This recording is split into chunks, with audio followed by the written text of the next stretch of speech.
Good morning, sweet ladies. Thank you for joining us in Far Above Rubies today. I'm so very glad that each of you are here. This month we are walking through 4 topical studies, and right now we are focused on the fruit of the Spirit. Today we are talking about patience. Patience, that's a fun one that not a lot of people like to talk about because we want to gloss right over what the scripture has to say about patience. Your base passage for today is going to be Galatians chapter 5, verse 22, and we're also going to take a look at Luke chapter 21 and verse 19. Luke chapter 21 and verse 19 says, "In your patience possess, or you will win, your soul." In your patience, you will possess, or you will win your soul. The definition of patience is this: the capacity to accept or tolerate delay, trouble, or suffering without getting angry and upset. We think of patience being about all of the little inconveniences in our lives. We think if we have patience, then we won't mind getting cut off in traffic, or that if we don't have patience, that we are more likely to snap at our children, which is to some extent true, but patience is not really about those little life inconveniences. Those little things are merely ways to exercise the muscle of patience in our spirit, okay? Patience isn't about school drop-off lines or someone taking your lunch out of the fridge at work, or about getting caught in traffic where you have to sit for 45 minutes without moving an inch. Patience is this. Patience looks like working through marital hardship, hitting the tough subjects in your marriage, hitting the tough patches in your marriage, and having patience to endure those things instead of throwing in the towel and just walking away from what God put together. Okay? Patience is sitting by the hospital bed of your sick child or your sick parent, aging parent, and not knowing the answers, not knowing what God is going to do, not knowing whether there's light at the end of the tunnel or only sadness. Patience is that moment. Patience is serving God while waiting on serious answers. God, I don't know what my next step in ministry is. I don't know what my next step in life is. God, I don't know if you have a spouse, a mate out there waiting for me. I don't know if that's what you have for my life. I don't know if you're ever going to give me a child. God, I don't know if I'm supposed to move cross country or stay where I am or go to college or get a career, or I don't know what I'm supposed to do, God. Waiting on those serious unanswered prayers to be answered, that's where patience is found.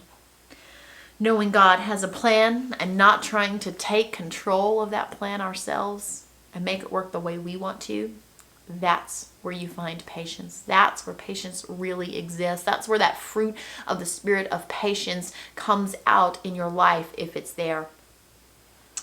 Patience is not about those little tiny things in life. Those little tiny things in life, the little inconveniences, waiting on your spouse to bring back the keys they took off with because they forgot that you needed. Those little inconveniences, those are just ways to exercise the muscle, to exercise that fruit of the Spirit for those hard seasons where patience is actually necessary. Why? Why did we read this first scripture? In your patience you possess, or you will win your soul. Because lacking in patience, lacking that fruit of the Spirit of patience, looks like blaming God. It looks like trying to play God and take over his role in your life. It looks like stepping out or running away from the will of God in our lives. That's what lacking patience looks like. It looks like, God, you're not doing it fast enough. It looks like, God, I can't sit here and be patient and trust you that you're going to make this bad situation all better, and I blame you for putting me here. I'm angry at you for putting me here, God, in the first place. I can't trust you. Those areas are where our soul begins to hang in a balance of whether or not we're going to trust God and have patience and endure the situation and love him and glorify him, lift him higher in our lives through a difficult circumstance, or if we're going to take hold and control of our own life and go the opposite direction of what God is trying to do, because we almost are never going the right direction when we try to take something away from God. That's where that question of possessing your soul or winning your soul or hanging on to your soul to the end of this life and race that we run in our Christian walk, that's where it comes into play. Most Christians don't have to worry about selling their soul to the devil because most of them give it away freely.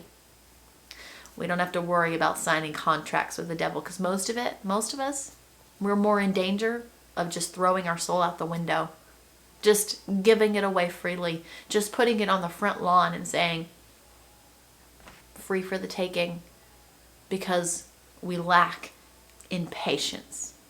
We put ourselves in danger of hellfire because we lack in patience for the plan and the purpose and the will of God. And we inadvertently almost turn into Jonah, who says, nope, thanks for the offer, God, but I'm going to go that way. I don't have patience to endure what you're asking of me, God. I don't have patience to endure what you're asking of me, God, and still trust you and still love you and still know that you are in control. I don't have the patience to endure. And in that moment, our soul hangs in a balance. Do we go towards God or do we go away from God? The more you go towards God in those hard moments, those difficult seasons, those hard to trust Him times, the more patience, I promise you, the more patience will grow up in you as a fruit of the Spirit.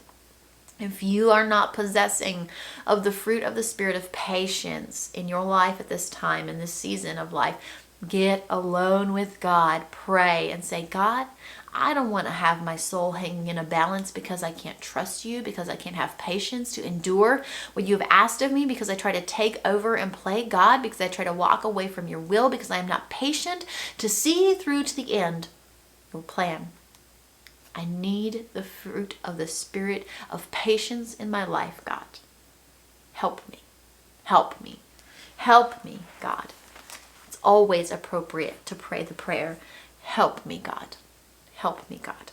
Go and read Galatians chapter 5, verse 22 and Luke chapter 21, verse 19, and ask yourself if you've been exercising that muscle of patience lately. Exercise it in the small things that you may see it grow and multiply and reproduce in your life in the big areas and in the big seasons, okay?